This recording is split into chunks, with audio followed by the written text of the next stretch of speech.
بسم اللہ الرحمن الرحیم۔ ایک ساتھی کا سوال یہ ہے کہ من کنت مولاہ فعلی مولا کا صحیح مفہوم اور حوالہ ذکر کریں، نیز یہ بھی بتائیں کہ اللہ تعالیٰ کے علاوہ کوئی مشکل کشا بھی ہے۔ تو یہ سوال ہے، تو اس سوال کا جواب یہ ہے کہ یہ روایت جو آئی ہے حضرت علی رضی اللہ تعالیٰ عنہ کے مناقب میں، کتب حدیث کے اندر ہم اس کو پاتے ہیں۔ جیسا کہ ایک روایت آتی ہے، حضرت حبشی بن جنادہ السلولی رضی اللہ تعالیٰ عنہ روایت کرتے ہیں کہ سمعت رسول اللہ صلی اللہ علیہ وسلم یقول یوم غدیر خم اللہم من کنت مولاہ فعلی مولا اللہم والی من والاہ وعادی من عاداہ وانصر من نصرہ وعین من عانہ، جس کا ترجمہ یہ ہے کہ جس کا میں دوست ہوں علی بھی اس کا دوست ہے، اے اللہ جو علی سے دوستی لگائے تو بھی اسے اپنا دوست بنا لے، اور جو اس سے دشمنی رکھے اس کا تو بھی دشمن ہو جا، اور جو علی کی مدد کرے تم اس کی مدد کرو، اور جو علی کا ساتھ دے، اور وعین من عانہ جو اس کی اعانت کرے تم اس کی اعانت کرو۔ یہ راوی حدیث جیسا کہ آپ نے دیکھا حبشی بن جنادہ سلولی ہیں، اور یہ مجمع الزوائد میں آئی ہے، اور اس کے رجال ثقہ ہیں۔ ایک اور روایت ہے حضرت براء ابن عازب رضی اللہ تعالیٰ عنہ سے، جس کے میں یہ آتا ہے کہ اقبلنا مع رسول اللہ صلی اللہ علیہ وسلم فی حجۃ الوداع حجہ، ہم رسول اللہ صلی اللہ علیہ وسلم کے ساتھ حج کے بعد حجۃ الوداع جس میں آپ نے حج کیا تھا واپس لوٹ رہے تھے، اور راستے میں ایک مقام پر پہنچے تو وہاں اعلان ہوا الصلاۃ جامعۃ، نماز کے لیے سب کو اکٹھا کیا۔ پھر اس کے بعد رسول اللہ صلی اللہ علیہ وسلم فاخذ بید علی رضی اللہ عنہ، حضرت علی رضی اللہ تعالیٰ عنہ کا ہاتھ پکڑ کر آپ نے بتایا الست اولا بالمؤمنین من انفسہم، کیا اللہ نے یہ نہیں کہا کہ میں مومنوں کے مقابلے میں، ان کی جانوں کے مقابلے میں میں زیادہ یعنی اہمیت والا ہوں؟ نبی علیہ الصلوۃ والسلام کو اللہ نے فضیلت دی ہے۔ لوگوں نے کہا ضرور اللہ تعالیٰ نے فرمایا ہے۔ پھر آپ نے فرمایا الست اولا بکل مؤمن من نفسہ، کیا ہر مومن کی جان کے مقابلے میں میں زیادہ بہتر اور حقدار ہوں کہ اللہ تعالیٰ کے نبی صلی اللہ علیہ وسلم کے ساتھ محبت کی جائے، آپ کی تقدیر اور آپ کی تقدیس کی جائے، آپ کی مدد کی جائے، اور آپ کی اوپر جان مال سب کچھ قربان کیا جائے؟ لوگوں نے کہا بلا یا رسول اللہ، تو آپ کہا کہ ہم یقیناً اس بات کا اقرار کرتے ہیں۔ تو اس کے بعد آپ نے فرمایا ھذا ولی من انا مولا، کہا یہ میرا دوست ہے، میرا قریبی ہے جس کا میں دوست ہوں، یعنی جو مجھ سے محبت کرتا ہے علی سے وہ محبت کرے۔ اللہم والی من والا ہوں، اے اللہ اس آدمی کا تو دوست ہو جا جو اس کا دوست ہو جائے۔ اللہم عادی من عادا ہوں، اور جو اس کے ساتھ دشمنی کرے اللہ تو بھی اس کا دشمن ہو جا۔ یہ حدیث حضرت براء ابن عازب کی روایت ہے۔ شیخ البانی نے اس حدیث کو صحیح قرار دیا ہے، صحیح ابن ماجہ کے اندر یہ حدیث موجود ہے۔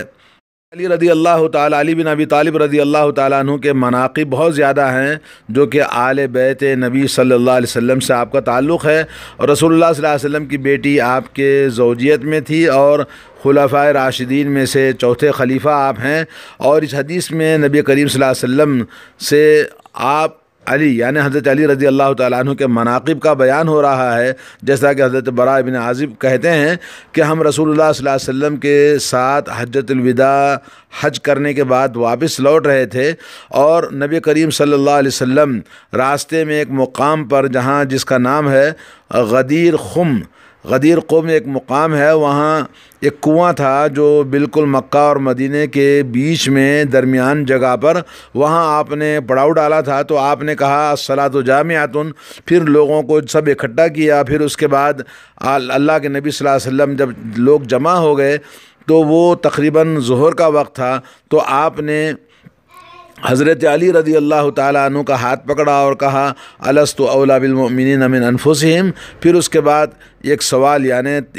تقریری، یعنی اللہ تعالیٰ نے قرآن میں فرمایا کہ نبی علیہ الصلوۃ والسلام زیادہ حقدار ہیں مومنوں کی جانوں کے مقابلے میں، تو نبی علیہ الصلوۃ والسلام اس بات کا اقرار لینے کے بعد میں پھر آپ نے یہ فرمایا کہ الست اولا بکل مومن من نفسی، کیا ہر مومن کی جان اور اس کے ہر چیز کے مقابلے میں زیادہ حقدار نہیں ہوں؟ سوال یہ تھا کہ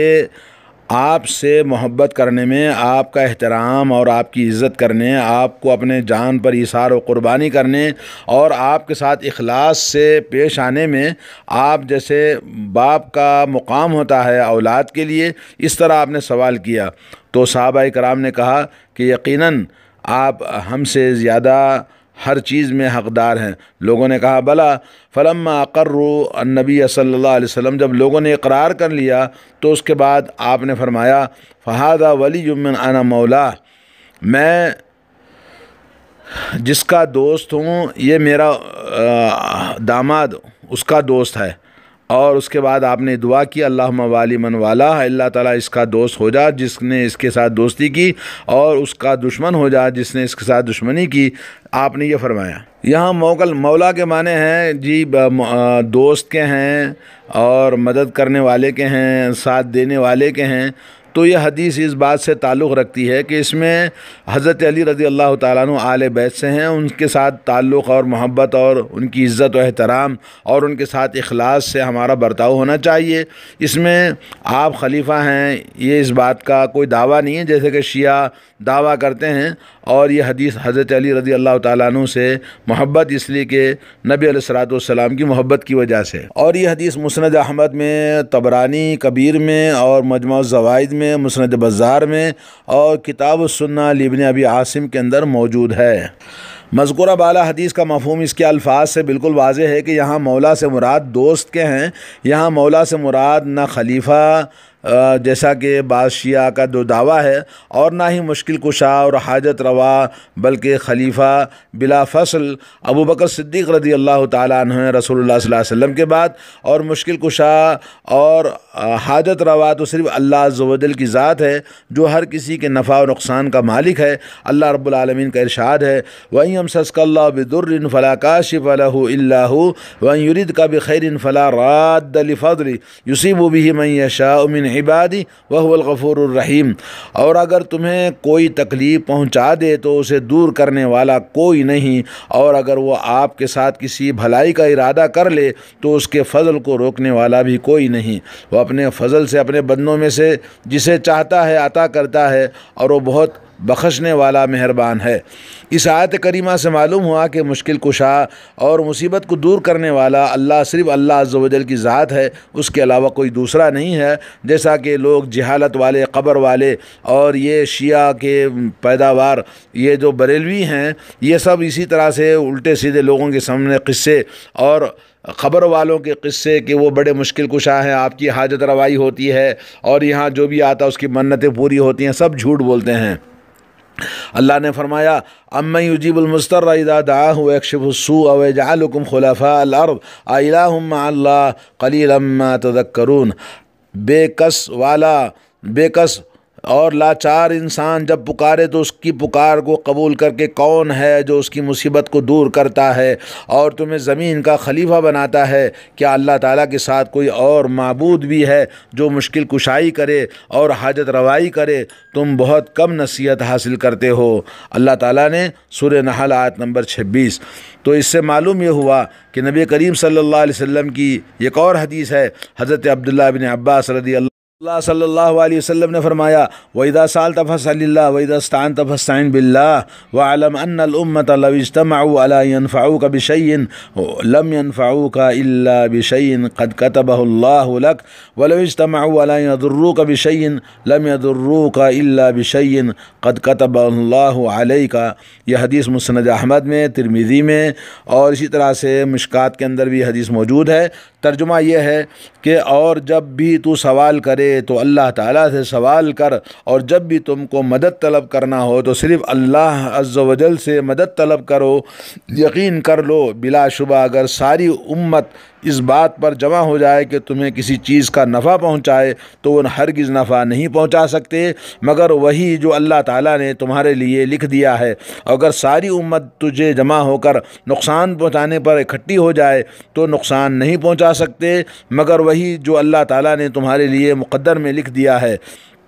مذکورہ بآیات اور صحیح احادیث سے معلوم ہوا کہ ہر قسم کے نفع و نقصان کا مالک اور مشکل کشا اور حاجت روا اور انسان کی دعاؤں کو سننے والا اور ان کی ضرورتوں کو پورا کرنے والا صرف اللہ عز و جل کی ذات ہے۔ کائنات میں کوئی فرد بھی کسی کا نفع و نقصان کا مالک نہیں ہے اور نہ کسی کو فائدہ پہنچا سکتا ہے۔ رسول اللہ صلی اللہ علیہ وسلم نے بھی عبداللہ بن عباس رضی اللہ تعالیٰ عنہ کو نصیحت کرتے ہوئے یہ بات سمجھا دی کہ آپ